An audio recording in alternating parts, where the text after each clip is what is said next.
Okay, folks, we're ready to get going. So welcome to our Bolt Creek Cooperator meeting. On behalf of Team 8, welcome. My name's Tim Keith. I'm the third of the trio of liaison officers here.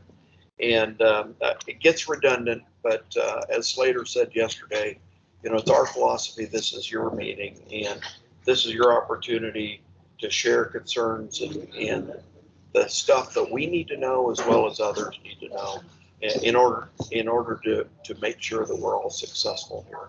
So with that, I'm going to go ahead, and we're not going to do roll call and roll right to fire weather Scott Stearns, our incident management meteorologist. Good morning.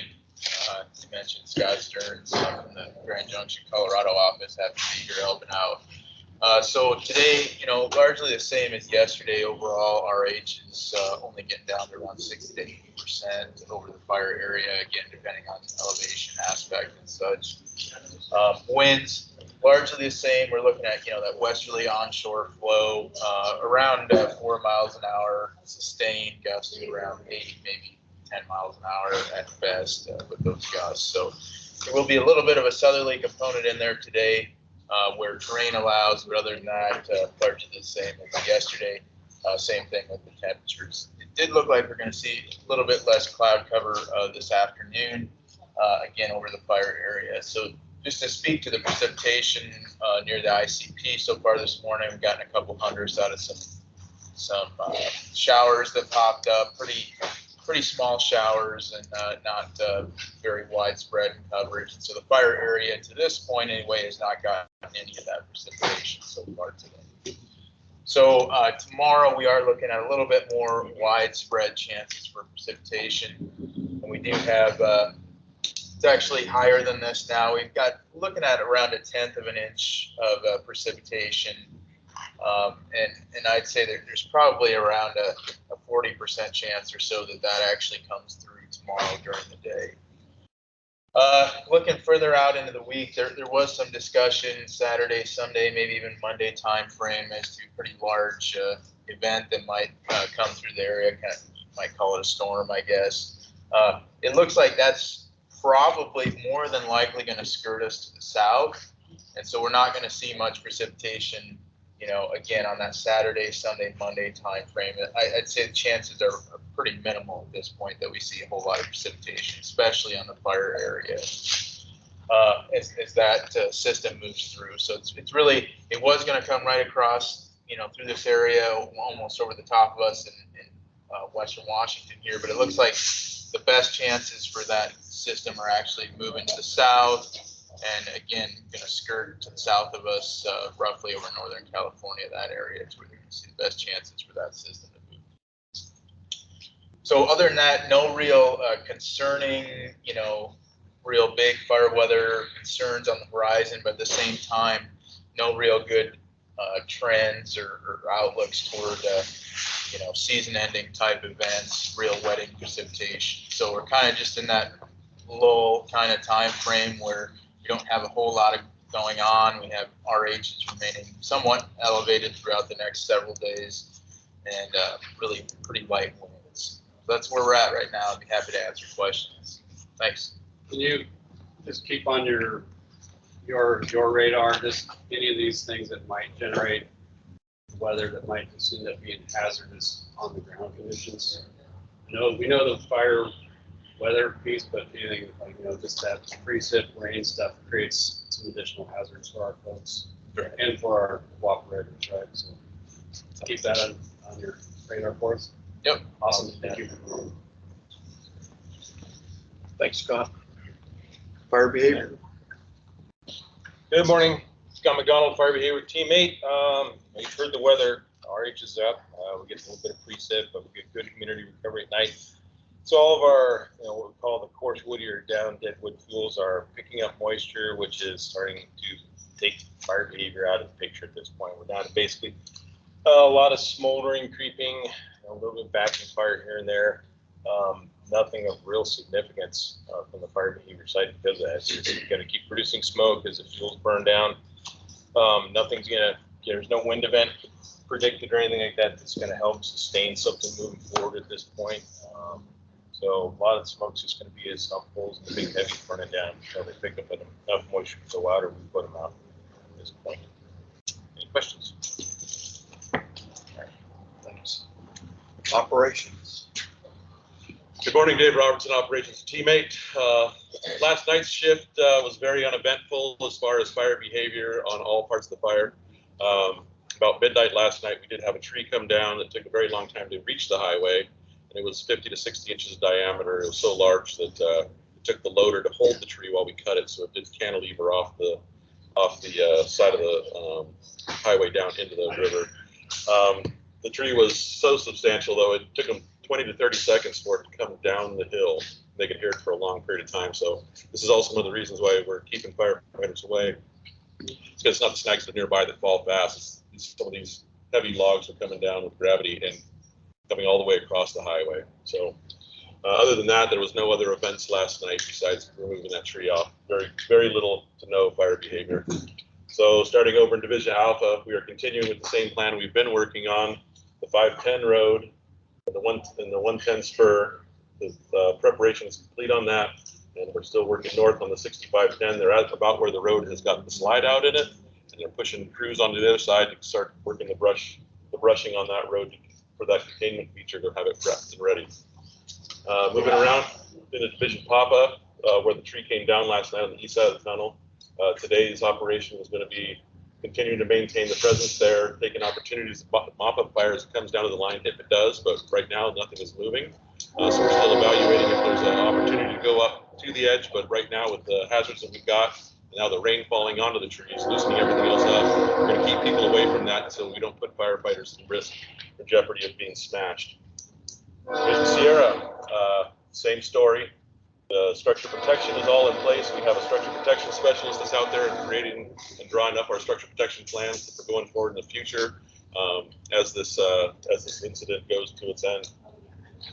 Working over in Division Tango, the line is still being completed, the brush out and preparation of that containment line up to the Index Galena Road, and we're still looking at how far we're going to take that far west end up to the north to have that containment feature there for in case of any change in the environment and in this fire. Is there any questions? Thank you. Okay, information.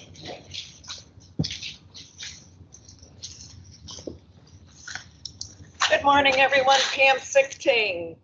So media is much lighter. There was actually no media vans out here this morning at 4:30. We did set up a nice little spot for them over here, and I think once now that the evacuation levels are dropping, that the interest is waning, and that's just typical. Once the smoke goes away, so does the interest there with the media. So we did receive our bulletin boards, and we started distributing those out to the places that we actually had been delivering information inside. Well, now we'll have the excuse me, those nice bulletin boards that are nice and visible with fire information on the top there. As far as calls that are coming in, we're getting about 40 calls a day, and pretty much the majority is moved to when is Highway 2 going to be open. Our trap line, it starts at Sultan, goes up the hill. Today we're actually going to have some folks go up to Stevens Pass, take one of the bulletin boards up to the Pacific Crest Trail where it comes out, and we'll have a QR code page to where people can actually scan. Instead of going up there every day and posting information, they can get their own information every day by scanning the QR codes. We're putting our update out in the AM. You should be receiving that. If you're not, let me know. And then in the evening time, we are still doing our social media posts. So we also we got a few more people in, so we're actually being more visible in the community and actually hanging out in some of these areas where our bulletin boards are and being very visible. And the Red Cross shelter did close yesterday at noon, but if anybody has any concerns, they can call 1-800-RED-CROSS. The startup community event center is still open and is helping out folks there, so people can still get some assistance up there if needed. So with that, any questions? Thank you.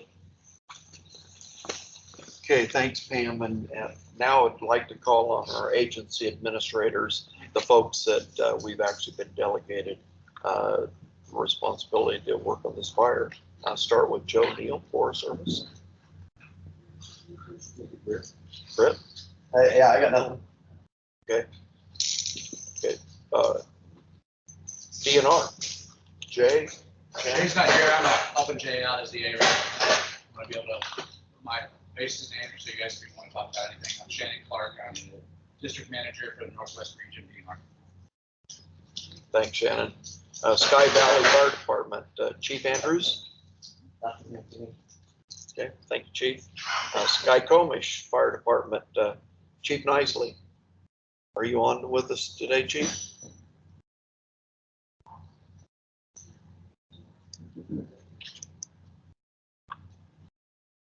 Okay, it doesn't sound like he's on. So going to do things a little bit different today, and so I'm going to pick on folks.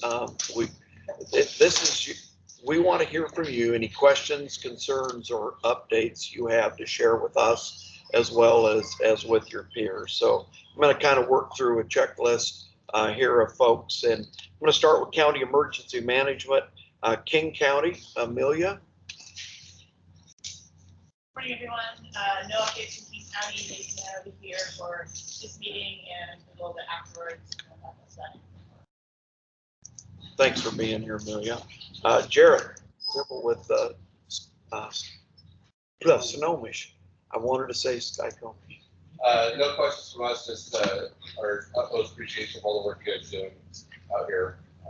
Not unnoticed by any means, so thank you guys for the countless hours you guys put in. So I got to put a plug in for both emergency services from the counties. They've helped us a lot with communication and getting us up to speed on the players. So thanks to you and Alicia and Jared and Jason. So county sheriffs, Captain Horvath, are you on with us, King County? I am. Major Pingree should be there in the audience too. I don't have anything new, though. We're still running fairly 24-hour coverage up there in the city with 2 deputies. Though depending on how the next meeting goes at 10:30, we may change that slightly. Thank you, sir. And from Snohomish, Lieutenant Martin.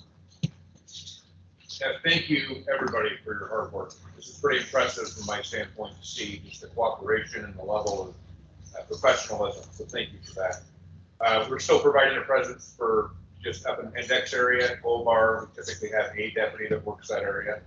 And then doing some just security around here for you folks. I know that our county parks department has a presence, and we'll continue to have a presence here, as well as the security staff that you guys have hired. So just reach out if you need anything, and thank you. Thank you, Lieutenant. So from Washington State Patrol, Lieutenant Cover, you on with us?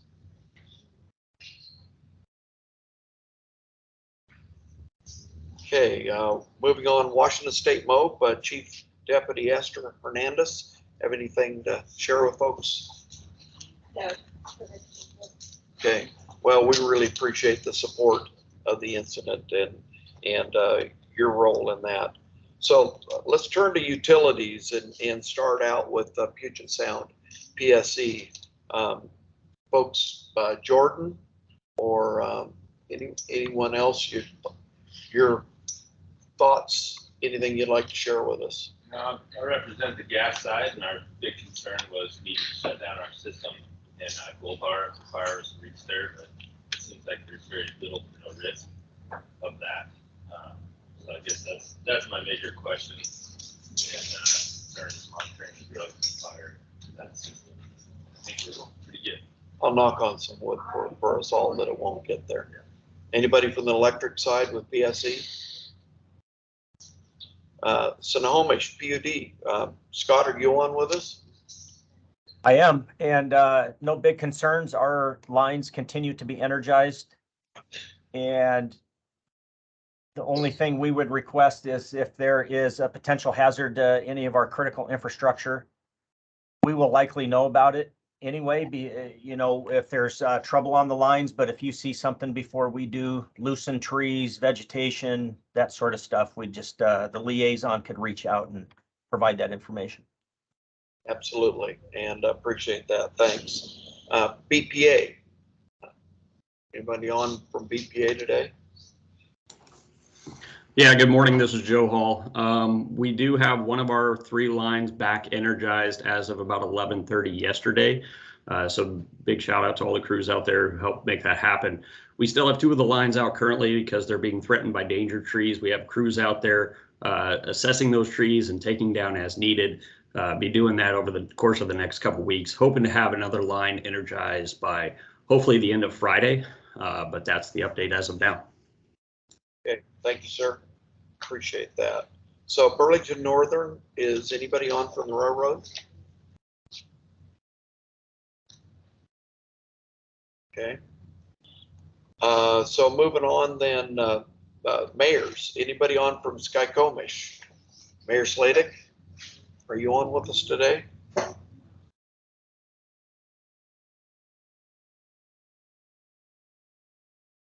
Feel free to jump in if you have the opportunity to.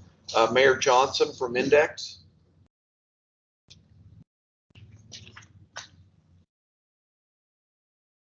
How about Russell? You're here from Sultan. Russell Weeds, I'm mayor for the city of Sultan. The only thing to share, the Stark Event Center isn't actively open right now.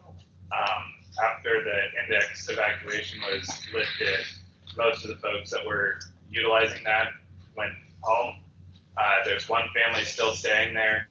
They've got a lot of food and they can open if needed, but there's not someone actively there to accept people. So if someone's needing something, get in touch with me or get a couple and we can make that happen. But just want to put that out there. I saw on the update this morning that that was being advertised, so we may want to change that. Okay, well, thank you. Okay, thank you, Mayor. Appreciate that. So Mayor Yarborough from Gold Bar.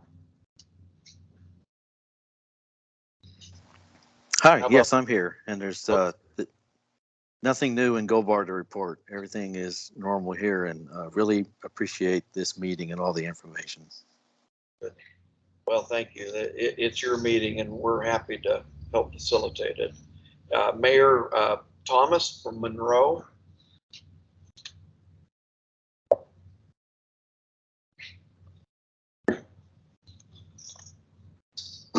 Okay, not hearing anything. Anyone else have any online or here have any questions, concerns, or updates that for us that any of us that are participating need to know, or specifically teammate needs to know?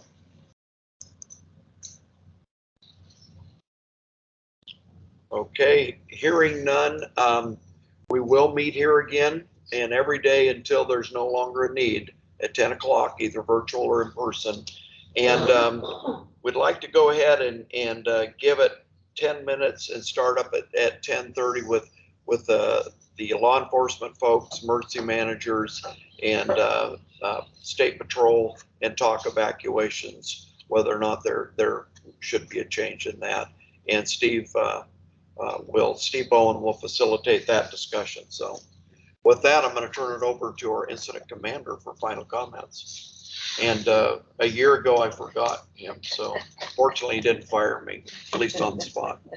It's always a threat, though. Morning, everybody. Kevin Stock, incident commander. Just a couple things. Yesterday I talked about where we were at in preparedness level, and we're still basically at that same preparedness level nationally and within the region. There's just as many incident management teams out, and even though we're getting rain here and they're getting a little bit of higher moisture east Bay Cascades, there's still some active incidents out there that are still drawing resources. So I wouldn't see a big change in the amount of resources that we have, but we have plenty on hand to do what we're planning on doing. So with that, I did want to mention, so we did a strategic risk assessment yesterday between the team and our agency administrators, talking about the values of risk and what our strategy was, and validating what we're doing and what we're planning on doing. And we looked at 2 options. We looked at doing what we pretty much set out to do with the resources we have, which is take care of the fire down here on the Highway 2 corridor and put up barriers and alternative primary lines to keep spread from happening in the future to the west and east. We knew coming in that we probably wouldn't get resources enough to come up here and do anything in the wilderness, nor was there a need necessarily to do that because the primary spread around here of concern is out to the west again, right? If a worst case scenario happened and it dried out again, the concern would be an east wind driving just like it was this time. So we didn't plan on doing much up here to the north other than having line identified and looked at up here around here to protect. So anyways, we validated all that. We looked at two options. The other option was going direct, and we're not getting the resources. We wouldn't get crews. It would take a lot of people for a long period of time for not much gain to protecting our values of risk. So that being said, we're starting to look at what is our end state? And our perfect end state is that at the end of our incident management time here, that this fire is in a state that it can be handled by a lower level management team, probably a type 3 team again, back to that level. So the goal would be that we've completed the work that we feel and our agency administrators feel is enough to secure that chance of spread to the west or east in the future, and that the south side of this fire is secured and the values of risk aren't at risk anymore from the fire. So anyways, just wanted to throw that out there. The other parts of this incident, like we're talking about trees falling down and rocks and things like that, that's going to be a long-term problem you guys are well aware of, right? It's that steep slope, but we will secure that fire piece from being a threat as we transition in.